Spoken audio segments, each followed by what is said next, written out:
الحمدللہ وحدہ لا شریک لہ والصلاۃ والسلام علی من لا نبی بعد۔ ایسا مسلمان مرد یا عورت جو بڑھاپے یا کسی مستقل بیماری کی وجہ سے روزہ نہ رکھ سکتا ہو اور یہ عذر دائمی ہو، یعنی آئندہ صحت مند ہونے کی بظاہر کوئی صورت نہ ہو اسباب کے درجہ میں، تو ایسی صورت میں ہر روزہ کے بدلہ میں ایک مسکین کو کھانا کھلانا فدیہ کہلاتا ہے۔ یہ بات ذہن نشین فرما لیں، یہ فدیہ ہے روزے کی طاقت نہ ہونے کی صورت میں۔ اور ایک ہوتا ہے کفارہ، جان بوجھ کر روزہ توڑے تو اس کے بدلے میں 60 روزے یا 60 مسکینوں کو کھانا کھلانا، وہ کفارہ ہے اور یہ فدیہ ہے۔ تو فدیہ ہے طاقت نہ ہونے کی صورت میں، اور کفارہ ہوتا ہے روزہ توڑ دینے کی صورت میں، فرق سمجھ لیں۔ تو دونوں کا فدیہ یکساں ہے۔ یکساں کا معنی کہ فدیہ تو ایک روزے کا ہے اور کفارہ 60 روزے ہیں، لیکن 60 روزے رکھنے ہیں مسلسل۔ اگر نہ رکھ سکے مستقل بیماری کی وجہ سے، بڑھاپے کی وجہ سے، تو ظاہر اس نے 60 مسکینوں کو کھانا کھلانا ہے۔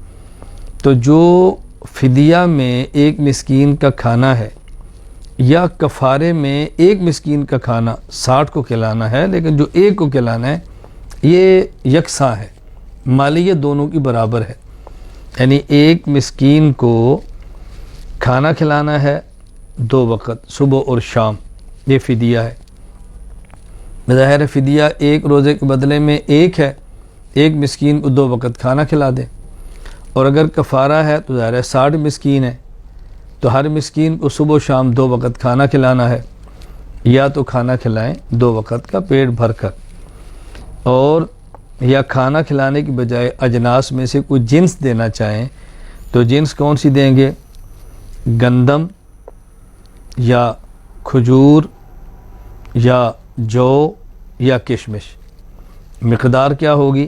جو دینا چاہیں تو 3.5 کلو، کشمش دینا چاہیں تو 3.5 کلو، گویا کہ گندم دینا چاہیں تو ایک روزے کے بدلے میں 2.25 کلو، کھجور، جو اور کشمش یہ 3.5 کلو 3.5 کلو ایک روزے کے بدلے میں۔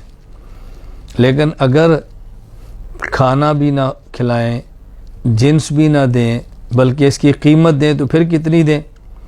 اس کے لیے ذہن نشین فرما لیں کہ قیمت کم از کم 2.25 کلو گندم کے برابر ہو۔ یعنی آپ کی مرضی ہے، کشمش 3.5 کلو اس کے برابر دے دیں، جو 3.5 کلو اس کے برابر دے دیں، یا کھجور 3.5 کلو اس کے برابر دے دیں، یا گندم 2.25 کلو اس کے برابر دے دیں۔